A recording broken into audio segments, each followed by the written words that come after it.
What's going on, everybody? It's Sean here, and I am back today to give you guys a review of the Adidas Rising Star R1 as part of the Never Made pack.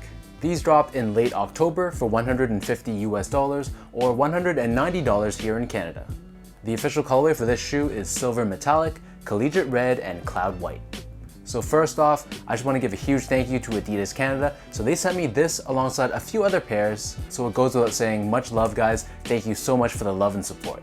So these Rising Star R1s are part of the Adidas Never Made pack. So the idea behind this pack is basically they're taking old silhouettes from Adidas's past and combining them with modern day technologies on the midsole and outsole.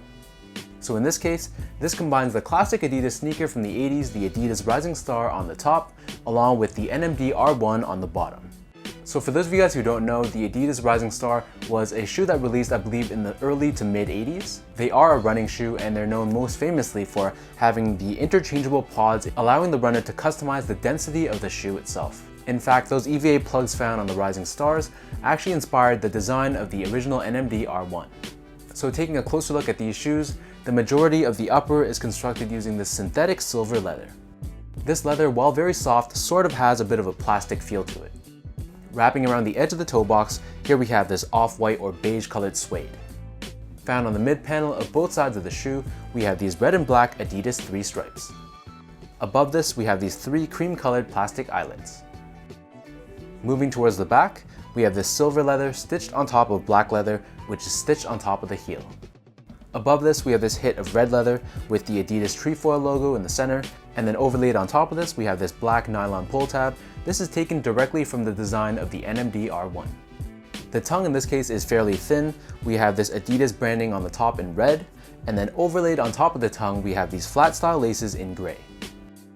Unlike your standard NMD R1s, these ones do come with a removable insole, and as you can see, this is just your standard black insole with the normal Adidas branding in white. So the upper of these Rising Star R1s sits atop this Boost midsole in white. On the forefoot, we have this EVA foam plug in blue. We have this big EVA plug in black on the heel. And then on the medial side, we only have one plug. This is found underneath the heel. Similar to the NMD R1s, the purpose of these plugs is supposed to give you added stability. Turning these over to the bottom, so here we have your familiar NMD R1 outsole. For the most part, this is constructed out of black rubber. We have these hexagon cutouts throughout that exposes the Boost midsole underneath, and then we have this hit of gray rubber found on the medial edge. In terms of sizing, so my feet measures as a true size 10, slightly on the wider side, and Adidas Canada sent me these shoes in a size 10. Compared to the original PrimeKnit NMD R1, these ones do fit a little bit more true to size, whereas the NMD R1 fit slightly big, so I wouldn't hesitate going true to size for these Rising Star R1s. Comfort-wise, so these feel pretty much like any of your other NMD R1s. The only added bonus is that they did include this additional insole, so this does provide some added cushioning and added comfort overall. Because the upper isn't simply PrimeKnit and there's actual leather and suede overlays, these aren't going to feel quite as lightweight and as airy as the normal NMDs. However, I actually like the added structure on this shoe, and I feel like they work very well with the Boost midsole.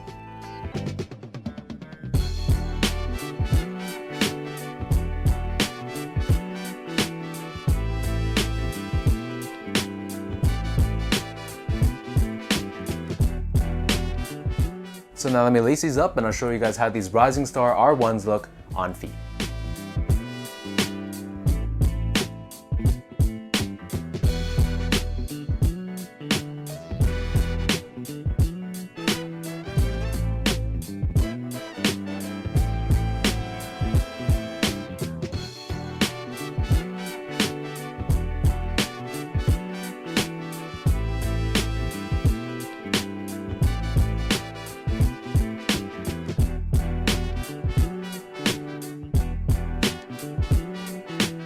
Conceptually speaking, I like this concept of combining heritage sneakers from Adidas's past with modern day technology.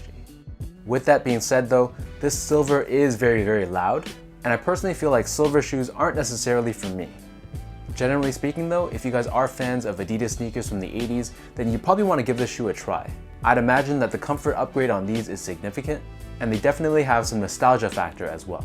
So let me know in the comments down below what you guys think of these Rising Star R1s by Adidas.